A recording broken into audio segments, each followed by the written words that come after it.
It is now my great pleasure to welcome to the stage the Global Impact Awardee and the 2023 Global Australian of the Year, Professor Glenn Denning. Now, Professor Denning's work is focused on food security and sustainable development, which is a highly complex and very challenging field of work. And it's taken him to many countries. He's now based at Columbia University in New York, where he's leading and educating young practitioners and advocating to world leaders to take up the important mantle of food for all people at all times.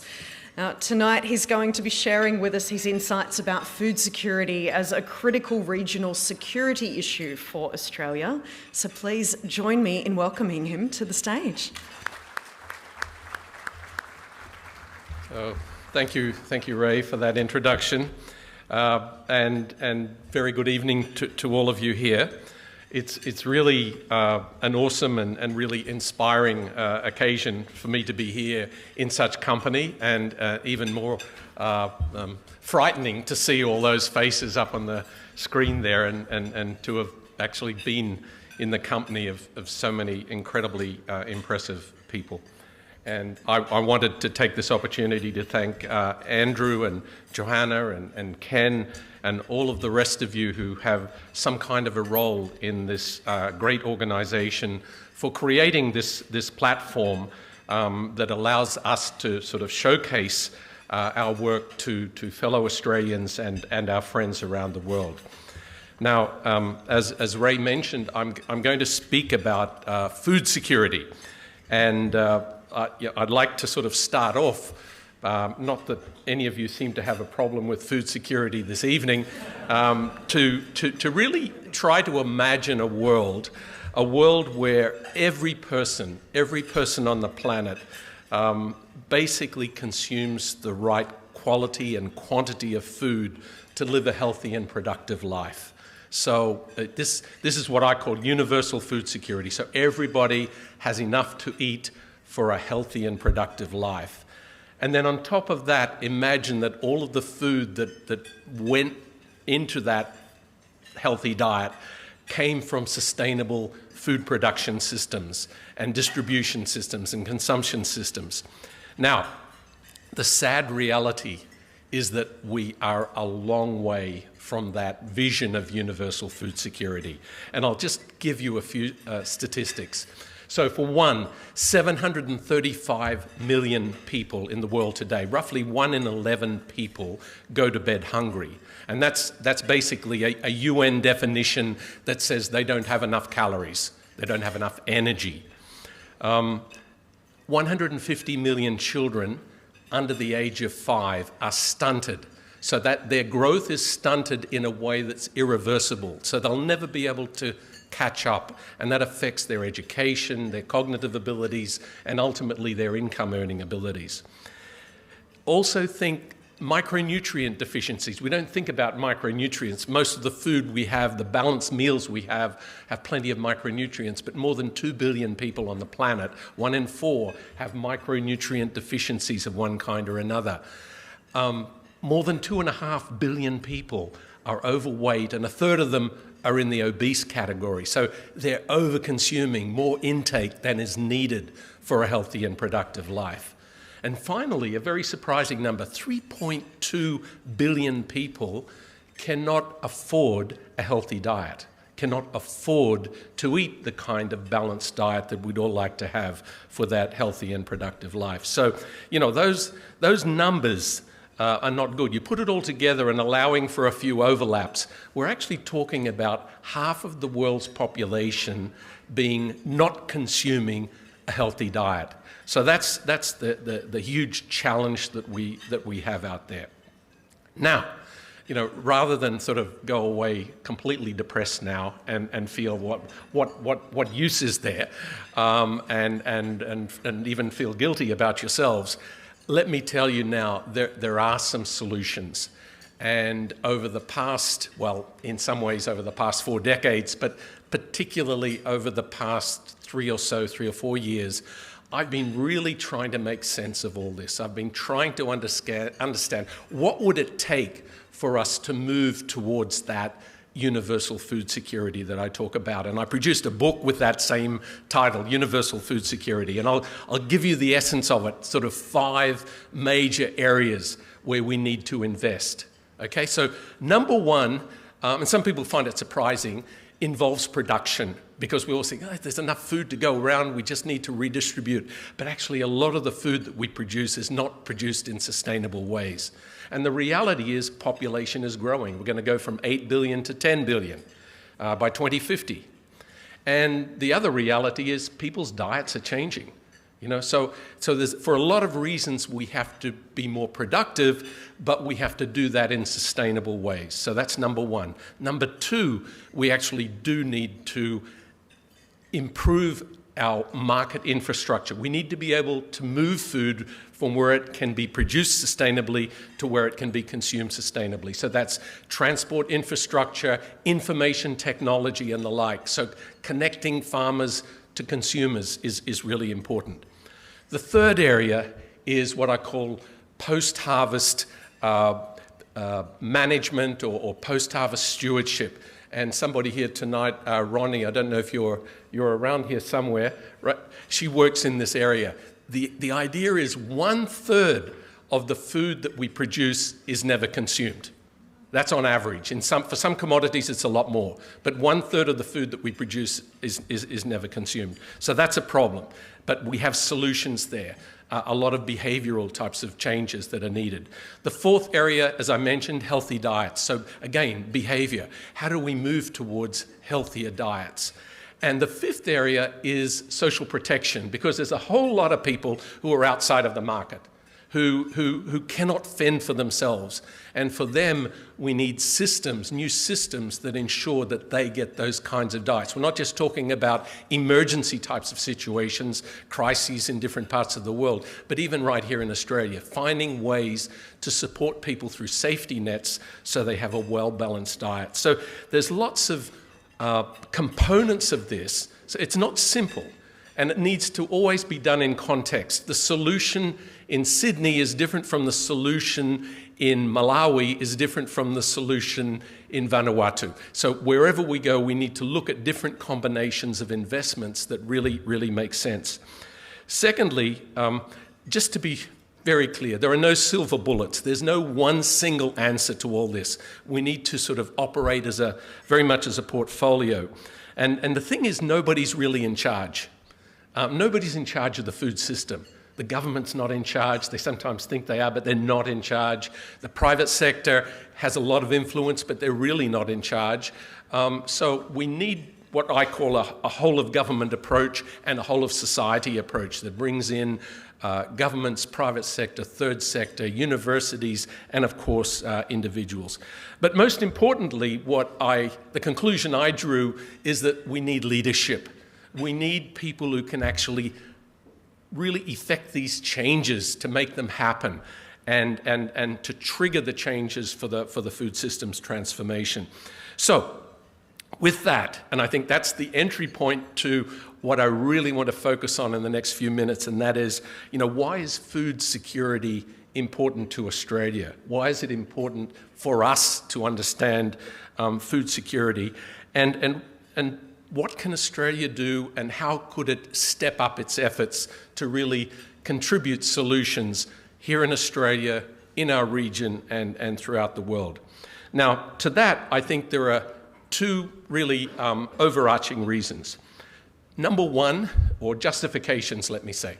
Number one, this issue is important to our neighbours. It's important to our regional partners. And secondly, we're actually very good at this. This is something Australia does well. So let me just sort of elaborate a little bit on these 2 points. The first one, and I think the signals are loud and clear. Now, about a year ago, I think it was December 2022, President Xi Jinping in the National Congress stated, "Agriculture is a national security issue of extreme importance." This is the president of China. It's a very big deal, and it was reiterated in the most recent National Congress in the last few days. So China's future, its economic stability and social stability is very much dependent on food security. India used to be viewed as a basket case, right? Crisis in the 1960s. Some books were saying, authors were saying, India can't be saved. Actually, India is the world's largest exporter of rice at the moment. But even so, Prime Minister Modi banned the export of non-basmati rice because of fears of what could happen leading up to the election if there is food insecurity in the country, concerned by droughts and other issues.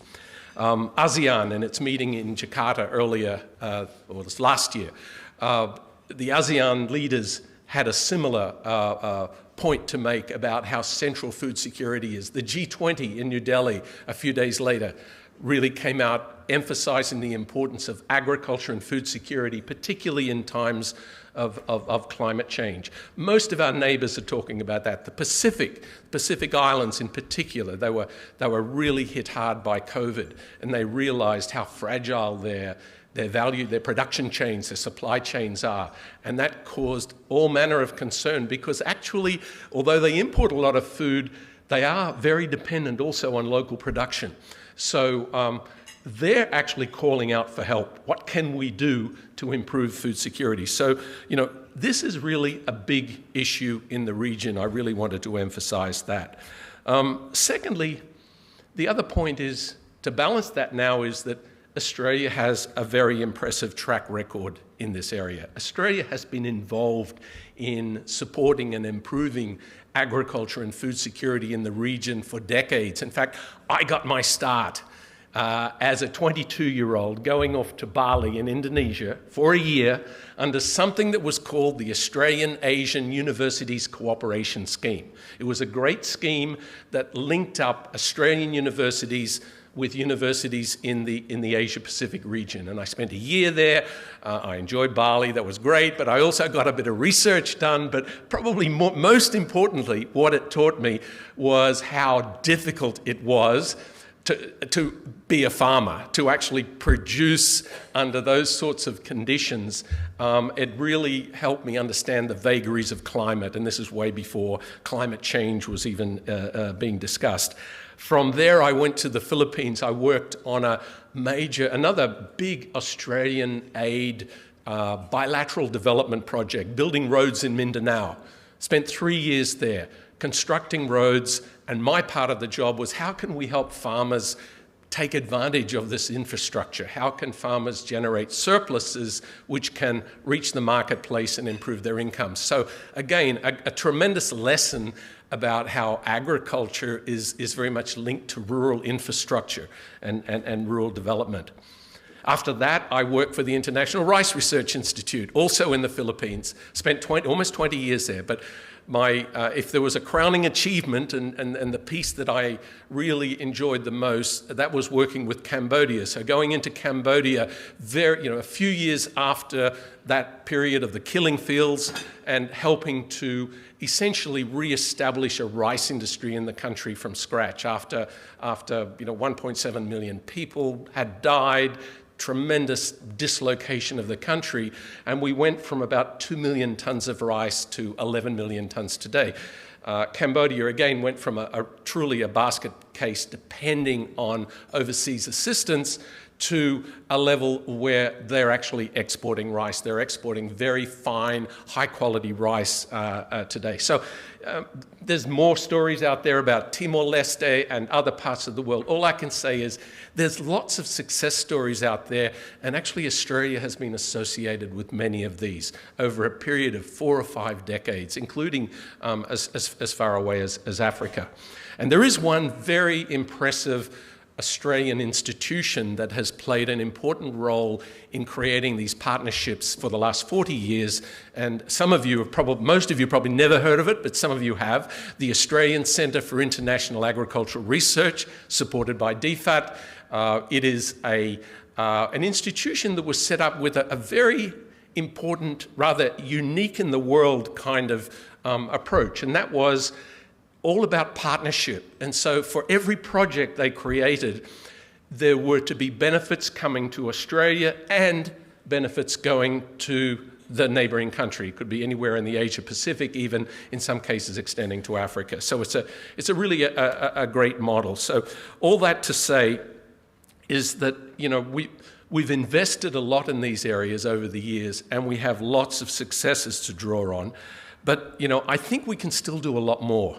And I was looking at the numbers within the overall aid budget. I know we have some DFAT people here who might challenge these numbers, but I got it from the website, that 8%, only 8% of the budget goes into agriculture and related areas. My sense is that's an underinvestment. We could do more. And I know we have a former treasurer here who's going to say, okay, so where are you going to take it from? That's the usual question. But I'll let the experts work that out. But I do see really an opportunity there where we can do more, because we really punch above our weight when it comes to agriculture and this area of food security. I see it as it's the right thing to do within our region, but it's also the smart thing to do, because I think real geopolitical benefits will come back to Australia as a result of that, as being part of this partnership with our neighbouring countries. So let me sort of finish up with what I think would be kind of a four-part strategy, if you like, what I'd like to see happen ideally. I think the first thing is just to recognise right up front that Australian farmers are very good at what they do. They're productive, they're competitive, they're increasingly sustainable and viewed very positively in the world in terms of their contributions. So, continuing to support Australian farmers and science and technology in support of Australian farmers is going to be very important, both for food security within Australia, but also through exports to the region. Secondly, I would argue that we need to invest more. We continue to invest more in research and development. I mentioned ACR, the Australian Centre, but also CSIRO, universities, various departments of agriculture. The contributions that they can continue to make would really be meeting important demands coming from our Asia-Pacific neighbours. The third area I'd like to emphasise and like to put forward is really to think more about how do we get more young people into this area. I was very fortunate, in my early 20s to be able to be working in Indonesia, in the Philippines and the like. I think there are fewer opportunities these days for that to happen. And I really think there's scope for something like some kind of a food security corps or something like that would enable qualified young professionals to go out and work in the region, work in partnership and in cooperation with partners in the region. I was part of a very interesting program that the US State Department was running. It was under the Fulbright program. It was called the Clinton Fulbright program, but a recent president took the name Clinton off, but it's still the Fulbright program. And they were embedding people in ministries, in government ministries, as special assistants to directors and ministers and so on. But for a year or two, and it was a tremendous experience, and I just saw these people grow and their perspectives about what it's like within these partners. I think something like that within Australian context would be very interesting. And finally, I do think we could lift the profile and lift the budget of food security within DFAT in a way that would bring enormous benefits back to Australia as well as contribute to the region. Again, I was part of the Irish Hunger Task Force about 15 years ago, and I convinced them to recommend to Irish Aid that they put 20% of their budget into hunger-related activities. They agreed, and they're still doing that today. So, it's possible to shift, and for the Irish, it was all about the famine and the connection to hunger, and I think for Australia, it's also about our connection to the land, our connection to our Indigenous people and their connections to the land. I think there's so much more we can learn from and share beyond the boundaries of Australia. And just one last point regarding the US State Department, and this will probably surprise you, but the US has a special envoy for global food security, reports directly to Secretary Blinken. And they have a new program called VAX, the Vision for Adapted Crops and Soils. And it's a very nerdy kind of term. I was just in Bellagio on my way here with 20 people sitting down planning the next 5 years of this with the State Department, the Rockefeller Foundation, and the like. Just look it up. Blinken, soil health. You'll see all these speeches. It's amazing. He doesn't just speak about some of the things we all know, but he's very committed to this. So the US is very much on board, and I know for a fact from the Special Envoy that they'd very much like to work with Australia on this in this region. So lots of opportunities there, I think. So let me close by saying that despite those gloomy numbers that I gave you right at the beginning, I'm actually, as I hope I've conveyed, that I'm an optimist, and I'm also a pragmatic optimist. And as I said on the screen there, you know, the future is what we choose to create. It's true that, you know, it's probably a legacy of growing up in Australia that gives me that kind of an attitude that Mr. Hockey talked about as well.